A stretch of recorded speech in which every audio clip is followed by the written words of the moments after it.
Hello, everybody. Um, I know it's been a little while since my last video, and yeah, there's not really a super good reason for that. Ignore the ambience getting back. Besides, like schoolwork and stuff. But like, then I got that sorted out, and I just kind of, eh. The point is, it's back now. Don't need any excuses. We're back, and this time we're in a game that I recently found, and I have played a little bit of it, as you can see from here. I have quite a few save files, but I haven't really been able to. If you know this game at all, you'll know I haven't been able to even make it to the tower. You know what I'm talking about. But we're going to be restarting for all those who don't know what's going on. And so, for a certain little bit of the beginning, I'm going to know what I'm doing, but after that, I'm going to have no clue. So, warning now, this game is really, really dark, in case you couldn't tell by the intro, and it's foreboding music. We're lucky it's a 2D JRPG. If it were 3D, I don't think I could play this. Anyway, sorry, without further ado, let's get into this. New game. So, here we have our characters. We have Levi, he's an ex-soldier. He's really good with guns. If you want to go guns, he's the guy to go with. We have Marina. She's pretty cool. All these characters are really cool. But the one we're going to go with is this guy. This dude's name is Marco. By far the best character I've played as. I haven't tried out all of them. And this isn't a guide. So anything I do, I don't know, you're probably going to want to do it differently. This is definitely not a guide. I'm going to die a lot. Let's put it on regular fear and hunger mode. But yeah, let's just get into this.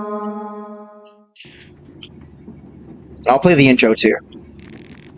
Skip the character history? No, not this time. The soothing sound of the rail tracks. You are not used to such peaceful and tranquil atmosphere. You can't help but let your mind wander. You reminisce what has led you to this point in life. For the majority of your life, you've only known the streets of the Vatican City. This is actually the first time in your life you've been traveling this far away from those narrow and crowded alleyways. Things don't look that fancy elsewhere. Traveling is overrated, you think to yourself. In your earliest memories, you remember spending time with your parents, but then suddenly, you just didn't have parents anymore. You can't remember what happened, but from one point onwards, it was just you and your sister against the world. You were still only 10 years old, but you had to make a living somehow. So, what I'm gonna go with... Oh, I forgot what exactly each thing does. But I believe if you become a pickpocket, you can get steal. So, maybe a pickpocket. Yep, steal.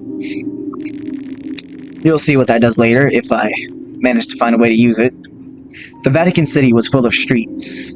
Of street kids. Yeah, wait, streets, kids. There's slight grammar errors all over the place. So sorry if I pronounce things wrong. Let's restart that. The Vatican City was full of streets, kids, similar to you, and in no time, you learned the tricks of the trade. You tried your hand in pickpocketing.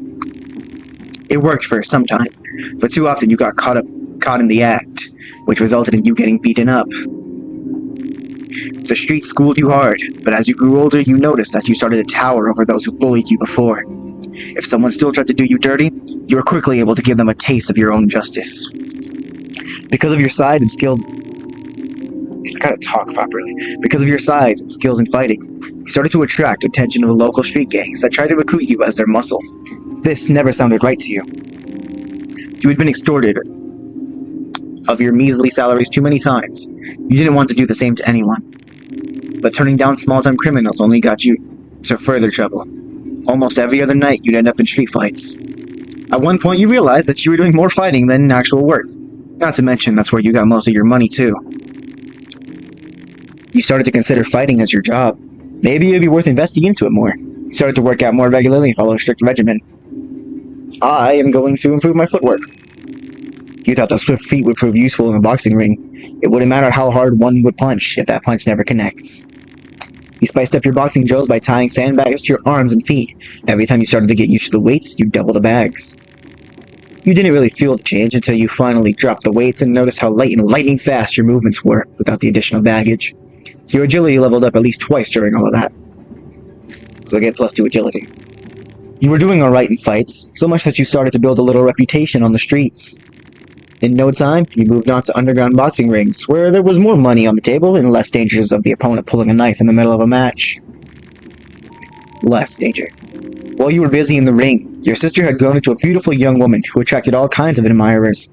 It would have meant trouble if it wasn't for your mean reputation. Most low-life thugs on the streets knew that they'd have to answer to you if they tried anything dodgy. That didn't mean that there weren't those who tried. She started to get close with a known mobster, Ricardo Accardo. I didn't know his last name was Accardo. He was the heir to the Accardo branch of the family. The family was an organized body of criminals operating in the Vatican City. In all intents and purposes, the family was a mafia, but they also had deep ties to the church, which in turn was running the country, so it was a bit more complicated. Despite being a mobster, Ricardo seemed decent enough. He had a flirtatious and flattering way of speaking, and in general got along with everyone. He took notice of your skills and tried to casually recruit you to the ranks. You politely declined the offer. Since you didn't take the offer, Ricardo had another one on the platter. He proposed that he'd hook you up with a real boxing trainer to get you to the next level. You again declined, but your sister insisted that you'd at least try it out. You agreed. Things started to feel more professional the second you stepped inside the gym. The trainer, an elderly gentleman who had an impressive record of previous apprentices, was impressed by your raw skills. I don't know why impressive is cut off over there. He thought that the best way to push you further would be to choose where to specialize. We're gonna go with evasion. I believe that, yeah, bob and weave. That's useful. His methods proved effective. Soon you had your first real bout in the ring and won the match with relative ease. Your sister and Ricardo were there to congratulate you. You continued with your winning streak. The hype around you was growing. Slowly, even you started to believe the hype. Ricardo was able to organize big matches one after another. You started spending more time inside the family quarters with Ricardo and your sister. Without noticing it, you had been pulled into the criminal world. What started as helping out a friend became more frequent occurrences. Soon Ricardo showed his true colors as well. He had been building you up for a fated boxing match. Apparently, your next opponent was a former family member who had cut all ties to the organization. Your job was to kill him in a boxing match. You politely declined, but at this point there was no turning back. Ricardo reminded that he got your sister back at his flat, and she'd feel it in her skin if you didn't comply. You didn't know what to do. Soon you found yourself in the ring with the ex-family member, and then the bell rang. He was a tough opponent, but you managed to get the best of him. You were able to counter one of his attacks with a knockout hit. Things moved in slow motion as you saw Ricardo in your corner, nodding with a sly smile. You followed up your hit with another, and another, and another. You didn't even stop when the man hit the ground. The referee had to pull you away with all he got before you stopped. The damage had already been done. You had killed a person. You were devastated by all this, but kept it all inside. This was only the beginning. Ricardo had plenty of dirty work for you to do, and at this point he had plenty of leverage too. Your sister being the last resort every time you hesitated. Things had to change. We're gonna get rid of Ricardo. You learn killing intent. Now, killing intent makes smaller, weaker enemies, basic enemies, run away from you. So, it's really useful for getting through the beginning part of the game. And other parts too, I believe, that aren't boss enemies. Ricardo was wary of you. He seemed to sense your killing intent from miles away, and that's why he avoided seeing you alone to the best of his abilities. He was too cocky to consider you a serious threat, though, as if he had you under his thumb. That proved out to be a grave mistake. For him. You were to meet Ricardo and a dozen of his henchmen at a local club to discuss another one of your many tasks. You had been waiting for an opportunity to see him alone, but that opportunity never presented itself. Fair enough, you thought. The moment you got to a punching distance, Ricardo had split-second realization of what was happening before you knocked him off his feet. The little rat tried to slither away, but you grabbed him by his throat and kept slamming him on the ground until he stopped moving. In your rage, you lifted him up and threw him over the railing. He fell from the second floor to the center of the club's dance floor. You saw him fall headfirst to the ground. You had succeeded in what you set out to do. Getting out of the club was secondary. You had to fight through a mob of Ricardo's goons. Somehow, you made it out the back door with only minor injuries and ran away as fast as you could. You ran away from the crime scene. The problem was that now both the family and the law enforcement of the city were after you. Just then, you received a phone call from your sister. She had been sent to Ricardo's summer villa, in the country of Valin, some days prior. You explained the situation to her, and the two of you decided to meet up in the country of Rondon. There was no possibility of you living in Vatican City anymore. You had to act fast before the police would catch up with you. What did you take with you before leaving the city? Stock up on medical goods, stock up on food, or take your luxury products with you. I'm gonna go with medical goods because I get hurt a lot, and healing items are... Unless I'm doing something wrong, healing items are really scarce. You took 2 blue vials and a cloth fragment. You took the first train that left the country. The destination was an obscure little town called Prehevel, in the country of Bohemia. You had no idea where that place was, but you figured you could plan your trip better once you got there. Save your character history? Yes. Let's save over my first one. Whoa. What's with the lag? Skip the intro? No. For everyone who hasn't seen it before? No.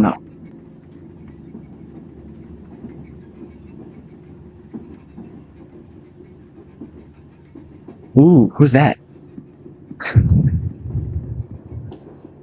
Alright. You feel like someone was watching you while you slept. And that's all he has to say. Okay. Let's get to exploring, shall we? Hello, salaryman. Excuse me. No answer. Wasn't that odd? Also, I can't sprint. The door to the previous cabin is locked from the other side. Looking through the window, the cabin seems pitch black. Okay, let's get through this intro part.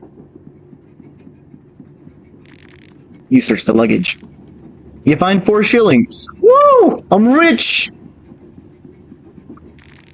Pile of suitcases have been left here without supervision. So what I don't understand is I'll search that suitcase, but I won't search this one. Any of these?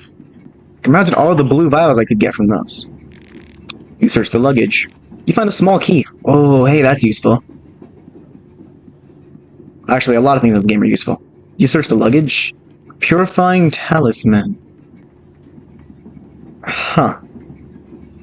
I don't really know if you being able to use that. That's a lot of suitcases. And a blue butterfly. Pretty. Come here. Oh, shoot. Who is this ugly Waluigi nose freaking... Okay. Janitor. You! I've been looking for you everywhere.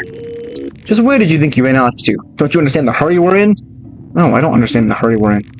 The eyes of the janitor bulge out from his sockets as his expression intensifies. No one expects you to. You're a stupid human after all. Okay, calm down. Now get back to the workbench. Okay. Jeez. Hey, it's that girl. This is your last chance. Next time, it's punishing time. I love the part where he said it's punishing time and then punished all over everybody. What am I supposed to do? What? You're supposed to assemble new cubes, of course. As for how, figure it out yourself. If you're not capable of that much, you're beyond hope and useless in every sense of the word. Okay. But why do you have like a... Oh, that's not a harp on your back. Your back is torn open. How did I not notice that the first time? What you Googling at? There's nothing to see here. Eyes on the cubes. Work! Or I'll rip those eyes out of your pretty face. Girl in pink is just like, okay, Jesus. Oh, okay. I guess we're making cubes. 1 cube. 1, 2, 3. 1, 2, 3. 1, 2. Yeah, there's not much to this. You just make cubes. The girl in pink is trying to get your attention. I guess she's not scared. Alright, I'll follow you. Where are we going? Oh no, he's here to stop us. Run. I didn't need to go down that far, but like... No! Oh, I got stuck on the chair.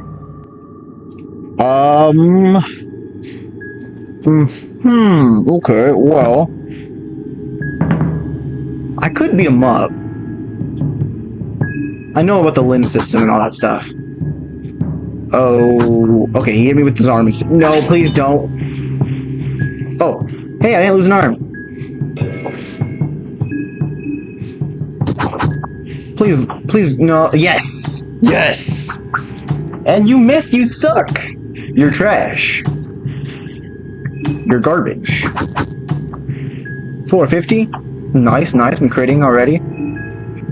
And then, his head shouldn't be too hard to... I did it. Double damage. Wait, hold on. Double damage. Let's end this bloodline. Tackle. Ow! You're still doing that much damage? Jesus. Can I go for his head, or do I need to take his legs out first? Yeah, okay. I'm gonna die because I'm stupid.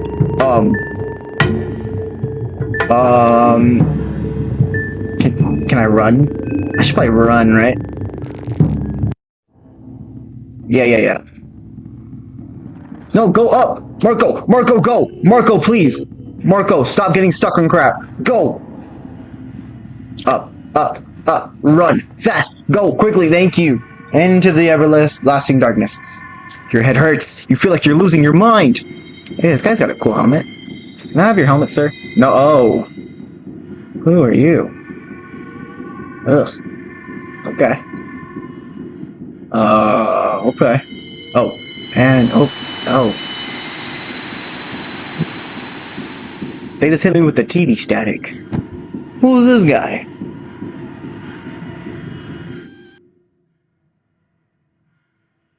I want his hat. Hello, sir. Can I have your hat? Please? Okay. Majora's Mask vibes. Ah, there you are, says the mysterious person. A mysterious person greets you in a monotonous voice. Got you pulled out from that nasty place. You were going deep into that rabbit hole. Now you are safe under the beautiful green hue of the moon. Welcome to the Moon Tower. Thanks for getting me out of there. Perkele or something, however you say his name. Perkle? You know what? You're Moon Guy from now on. You are welcome. Since our words cannot possibly reach my master, I speak in his behalf. And who might my master be? Well, for now, let's just say that he is the delinquent one. Where? The trickster moon god. I hope I'm pronouncing that right. And me? You can call me Perkele. You're Moon Guy. I am just a humble servant of his celestial majesty. You are the dreamer. He is the dream. My master has invited 14 of you to join us in this jubilee of cosmic proportions. 14 candidates, but only one true victor. The festival of Termina is upon us.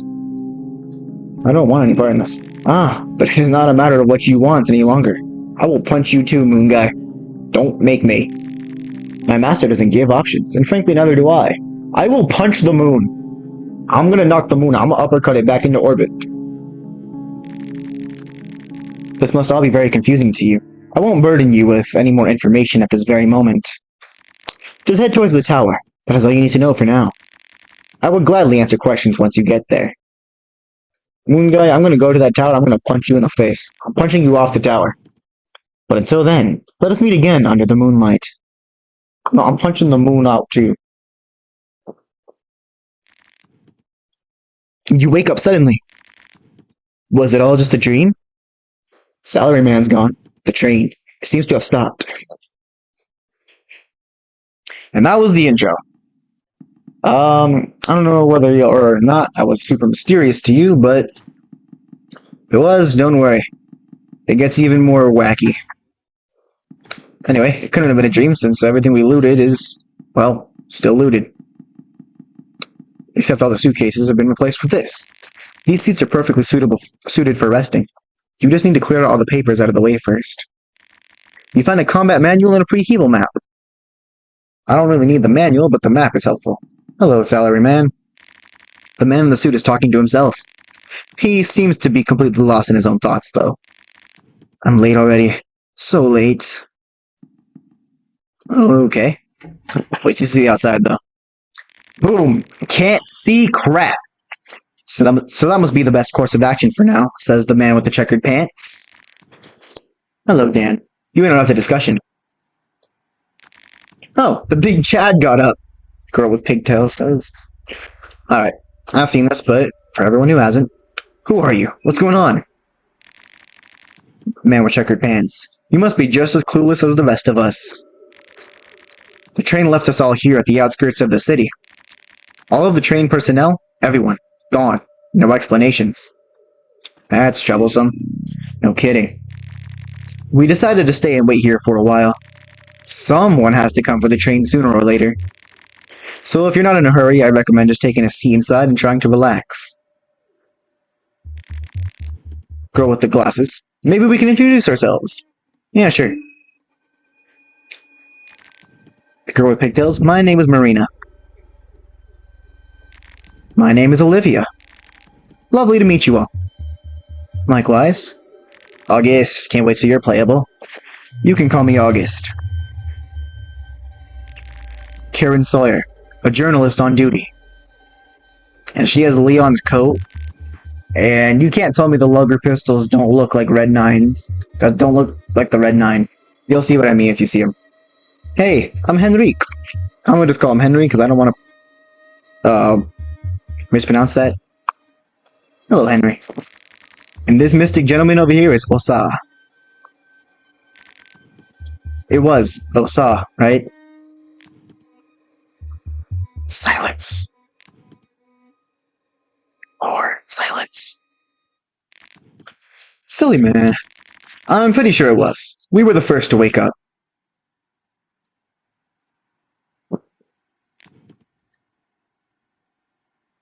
Silence Part 3.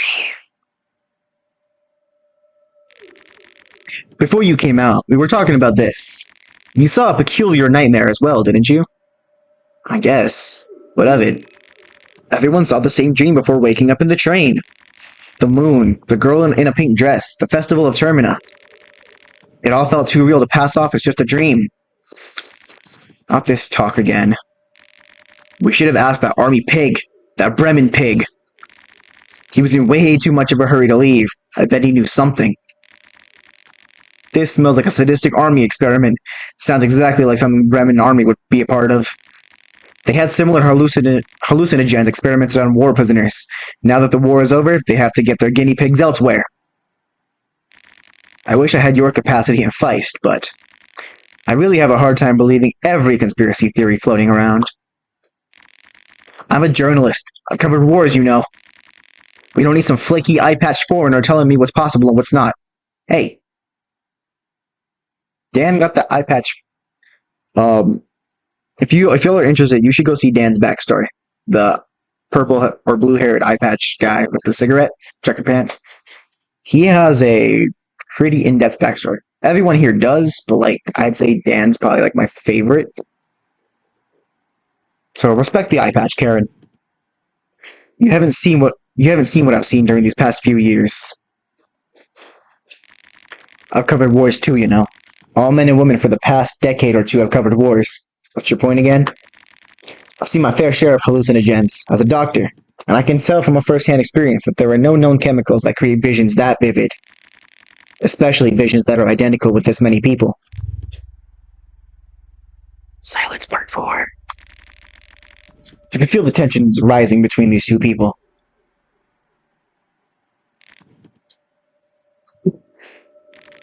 I take it that we're done here. As much as I'd like it, I don't have time to play happy campers with you people. I have a job to do. Which way is the city? That tower up there, I don't know if you can see my mouse, but this tower is where we gotta be heading to. And I haven't made it there yet in any of my runs. I've gotten to the orphanage and then died. You'll see what's up with the orphanage later. Look, up there over the forest top. Can you see the tower standing erect in the mist? That tower marks the center of Brehevel. You can hike through the forest to get there. It's not that far away. Welcome to Jurassic Park.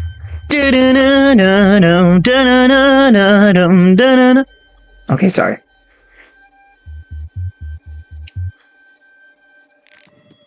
Alright then. If I see anyone, I'll let them know you guys are waiting here. Have fun finding a scoop from that sleepy town. You know where to find us if anything comes up. I need to be going to. Sure thing. Don't let us slow you down. Okay, there is one very useful party member that we're going to need to get. Day 1. Monologue with the moon. I don't know if it's actually possible to save everybody here, but here. This redhead, Abella. The redhead mechanic. Oh, hi. We weren't introduced before. I'm Abella. Nice to meet you. I'm a bit busy right now. I'm trying to check if I can get the train in working order again. It's not just at the train stop, but for some reason it won't start up either. Now, we can actually attack people in this game. The Festival of Termina is apparently a battle royale. But, I'm not too keen on killing people that could potentially help me later, so, you know. Let's get that green herb and let's make our way over here. Searching the barrel. Tomatoes! I like tomatoes. And absolutely nothing. I don't know why it does that, where the barrels just don't give you anything. You found an egg. Barrel said, "Can I offer you an egg in this trying time?" Hey, a blue herb. Nice. Blue herbs are used for healing in this game. But no rotten meat. You find a carrot. You can get guaranteed rotten meat from this plate. There are maggots crawling inside the piece. Ugh. Okay, I can't take any more though. I need at least 2 bits. You'll see why in a sec. Oh, a white vial. Actually, not that useful. I mean, it cures poison and stuff, but like, you can get those from pretty much every single, what's it called? Refrigerator in existence. Okay. Let's continue heading up.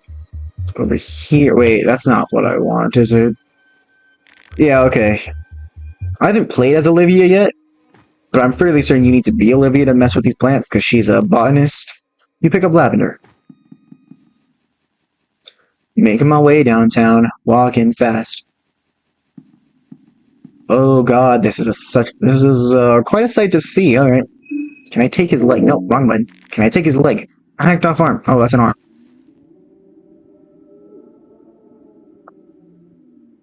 This guy scared the crap out of me. Sorry, man. Well, what is that? What on earth is going on? They're dead. Yes, they are. Anyway, ignoring the creepy bucket, we're gonna grab this green herb and freaking run. I don't know if anything will come from that green bucket because I've never... Green bucket? I've never stuck around long enough to, see if anything comes from that bucket falling over. And I'm not about to stay and find out.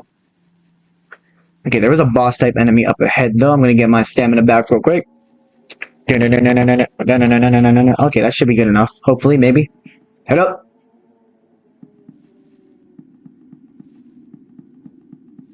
Hey, buddy, I'm gonna need you to take one for the team. Oh, thank you. And then we run by. Goodbye. Sorry, you couldn't watch that. But, gotta make it through before he stops being distracted. Okay. Now, this next part, I didn't get 2 rotten meats, so I'm gonna just have to hope I don't take too much damage. That, or I can... Bad doggy. Bad doggy. Bad doggy. It always gets really laggy at this part for some reason! No! Dog, you suck. Why'd you... They sandwiched me. Prepare to die. Your words are in vain. The beast is clearly out for blood. Wait. I have a phobia to this guy? I didn't check my phobia. No. Okay, so in this game... actually, I'll tell you more about it afterwards when I can properly explain it. Basically, this yellow exclamation point here means I do less damage, take less damage, and evade less. But that's fine, because I believe if we talk to him... Hey, he voice acted it for me. The creature seems to struggle with breathing. We can give him the rotten meat, which will stun him for a bit. He'll start chewing on the food instead, despite not having a head. And that will allow us to just beat on him. Yeah, less damage than we would have done without the phobia. It's alright though. And he's gone. Okay, no, just run! No! The dog got me! Okay, I don't have any more rotten meat, do I? I didn't want to, but I'm gonna have to take a bit of damage just fighting him. Please don't. Okay, I think if I power up, rev up once, and then hit him, we should go down. Yeah, okay, we're good, we're good. Man, am I good? Am I actually good at this game for some reason? Going down, past the car, lining around. Head up here, and this is where we get our party member. Penny bun. Ooh. I like mushrooms. Do you like mushrooms? It was an old rusty hatcher. We're gonna open it. A smell of rot strikes immediately upon opening the hatch. Abella! Oh. It's you. We met already at the train. What do you have there? Found something? I found this hatch! A hatch in the middle of nowhere. Seems a bit suspicious, no? Interesting at the very least.